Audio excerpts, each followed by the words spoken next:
Let's check, make this work, and it is. Alright, awesome. Hey guys, what's going on? This is going to be a draft mode tier list update for Victor Part 1. I know I missed it last week on my solo queue, but, you know, that's fine. It's okay. I'm okay with it. And that's my reasoning. I got some changes to the draft mode tier list here. Ramus moving down out of tier 1 for the first change. I actually moved him down to tier 2. Ramus, I moved him kind of like up to tier 1 really quickly.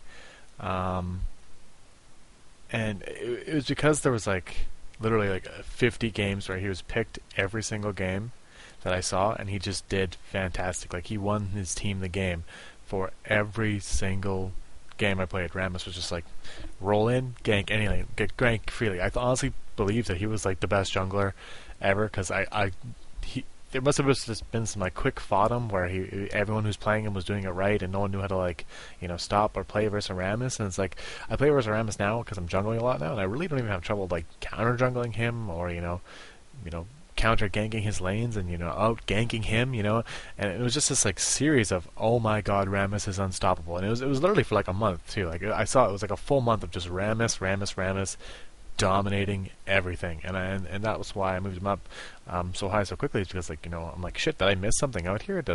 Is Ramus like secret OP and I like never knew? But it turns out Ramus is just pretty damn good. He's not amazing, and I actually don't think he's tier 1 over some junglers that actually moved up, like Lee Sin and Maokai, which I believe in competitive play are the two strongest junglers currently as I move them up. But we'll get into that a little bit later. Or actually, we won't, because Lee Sin is the second one I moved, because I'm good at looking at stuff. Lee Sin I moved up because, as I said, I feel he's the strongest jungler second strongest, next to Skarner. I think Skarner is just so tanky, yada yada yada yada yada, blah blah blah blah. Actually, I might move Skarner down farther. I'm not sure yet. But yeah, Lee Sin, I feel I moved him up to tier 1 because he counter jungles amazing. Or not amazingly, but you can get in there, you can steal your stuff, and you can be in and out quickly. It's quite good. His strongest point, though, is his ganks. His ganks are like, quote unquote, like, excuse my language here, retardedly good.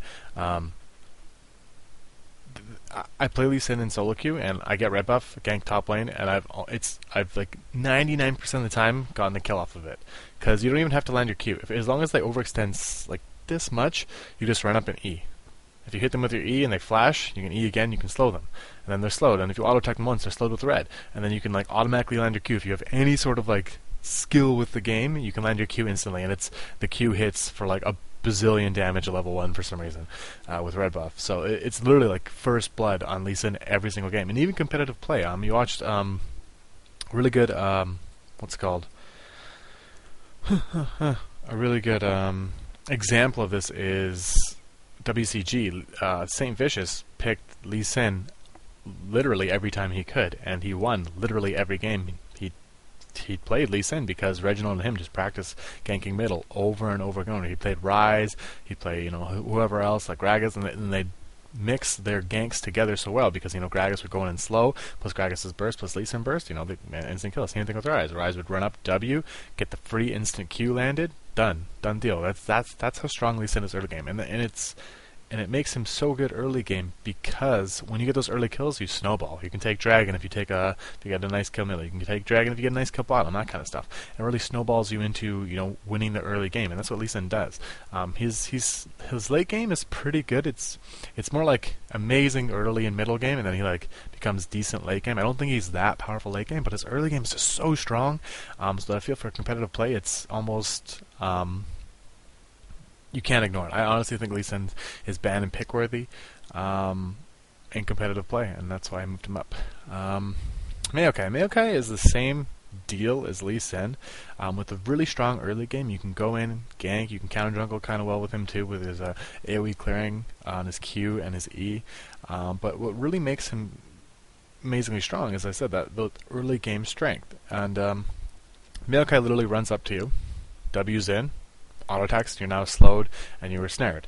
Then he Qs you, which gives you a little mini knock-up, a mini stun, and then you're slowed even more. I mean, the amount of CC this guy has, on top of his pretty decent damage with Sapling Burst, is fucking crazy.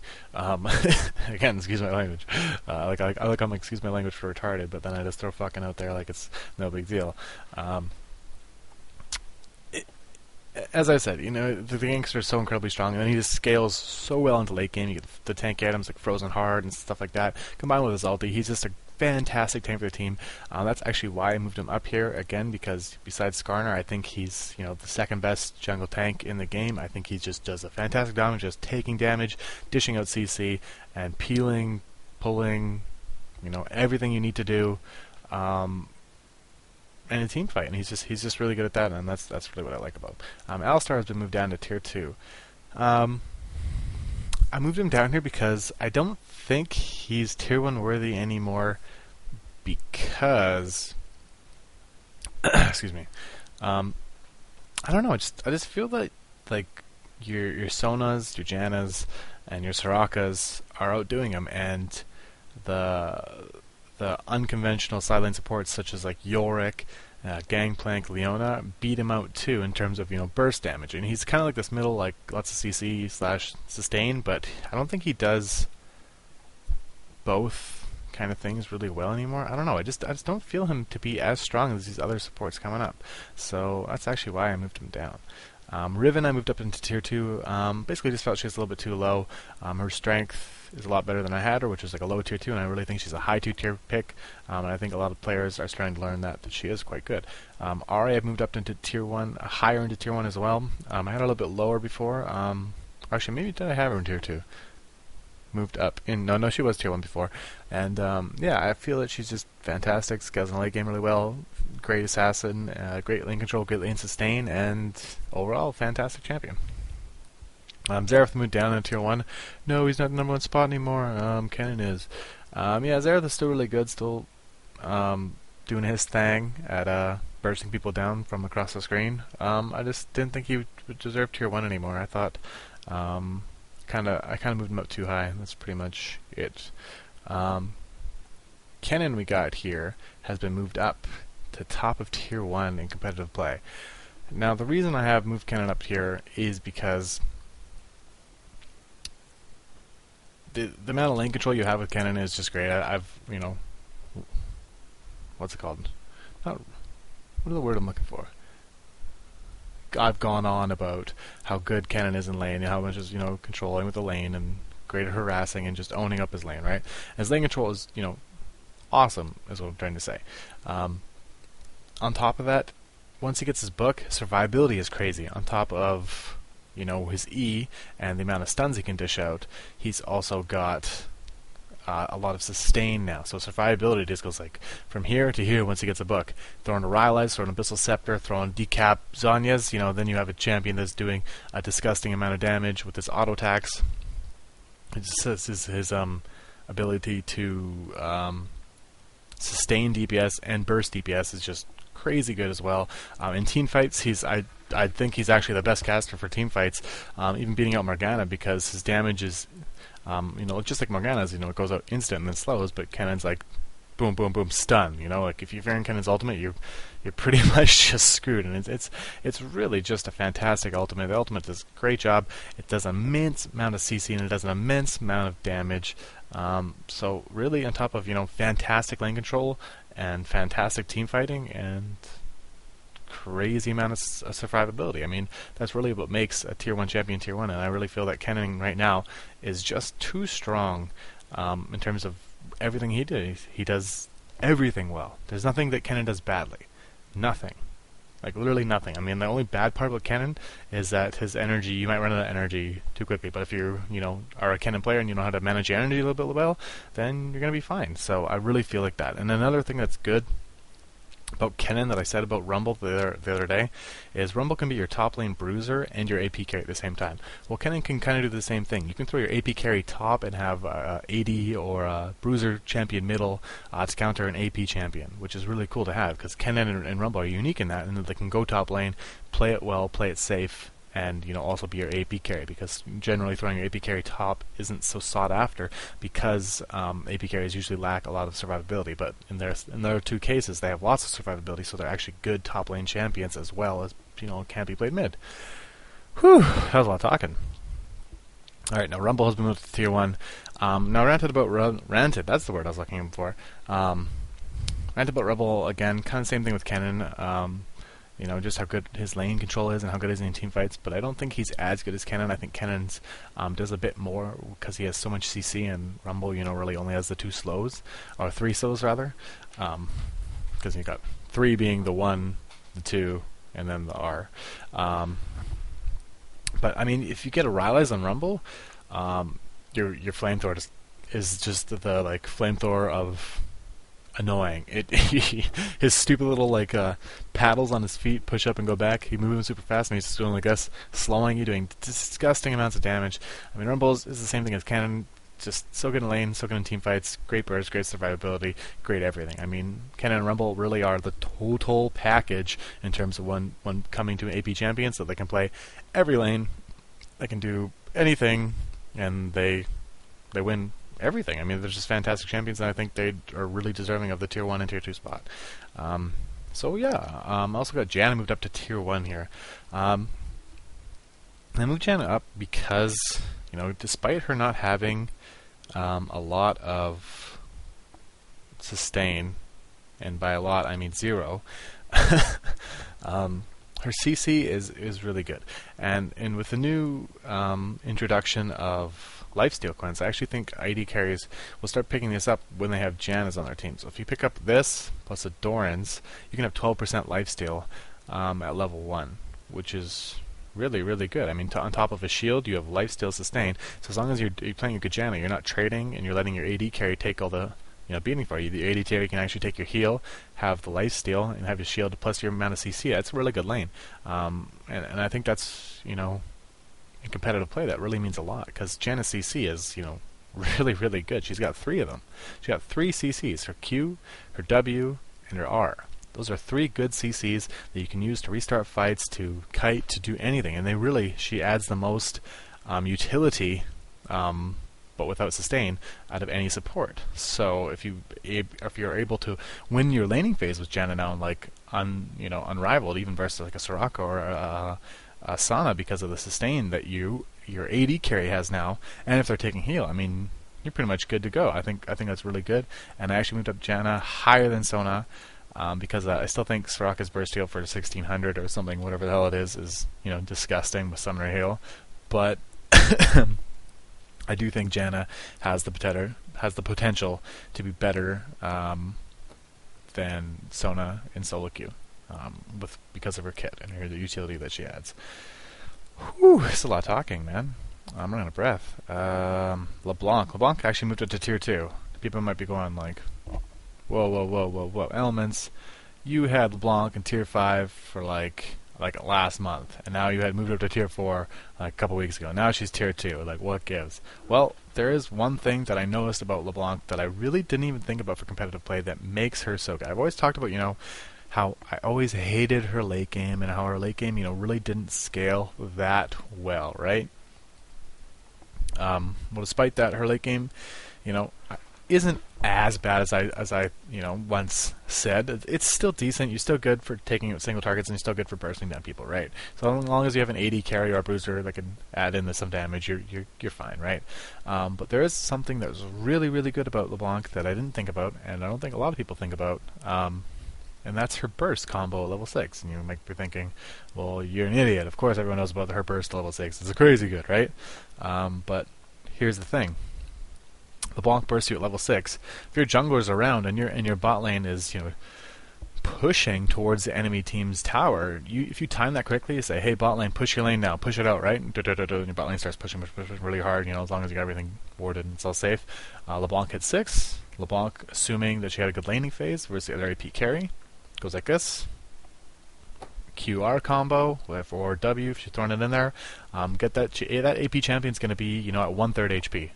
Generally, most AP squishy, especially a squishy AP, she might even die. But most AP carries will be at around, give or take, 1/3, half HP, and they're not going to want to do anything now. Though they're going to play really cautious. They're going to play really back. So you have your jungler come push your lane, converge right to dragon. That AP carry on the other team now is at half HP or lower or dead. You have a free dragon. I never honestly. I thought about it, but it kind of skipped my head with LeBlanc. But it's easy as 1-2, and by the time you guys are fighting a dragon and you're doing stuff, if that AP carry chooses to come back, it's a free kill almost instantly. LeBlanc's early game strength combined with making it an instant 4 versus 3, you should win that team fight. Being competitive players and all, like 9 times out of 10, that's really in your favor. And having a champion that can really push your team into favor that early is quite strong. And I really didn't think about that for competitive play, and that was dumb on my part. But I really feel that LeBlanc is actually a lot higher than what I previously thought she was in competitive play. Solo queue, I still kinda iffy about her. I'll have to play her a little bit more in it, but for competitive play, for that reason alone, I am moving her up to tier 2. Viktor, I actually moved her to tier 3.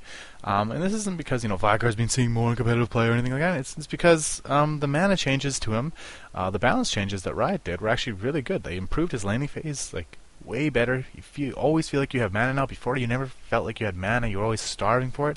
Now you feel like, I got tons of mana. I can throw this shit out all day. I can farm my Q real easy. I can always have tons of AP. I can always land my burst combo. It's everything. They really made Viktor feel really balanced and good now.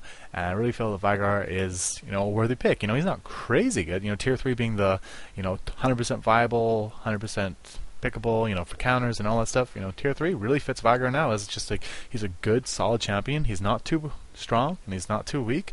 If played correctly, he can be amazing, and if played poorly, he's going to do awful, right? He's a really skillful champion on landing that E and you're landing your burst combos. So because of that, I have moved him up to tier 3, mostly because of his balance changes. All right, Leona. Leona has been moved up to tier 4, mostly. Thought she was too low. Had her a little bit too low. Underestimated her a bit, so I moved her up a bit. Sivir moved up to tier 2. Yeah, this is one that I just kind of skipped over for a long time. Sivir buffs really made her a good champion. I don't know why I had her down there. I really just spaced on it, I guess. Sivir was always, since her buffs, really made her a viable AD carry in terms of, what she can do. She's great for split push comps. She's great for AD heavy comps with her attack speed, or anyone who has attack speed builds, and she's actually really good at laning.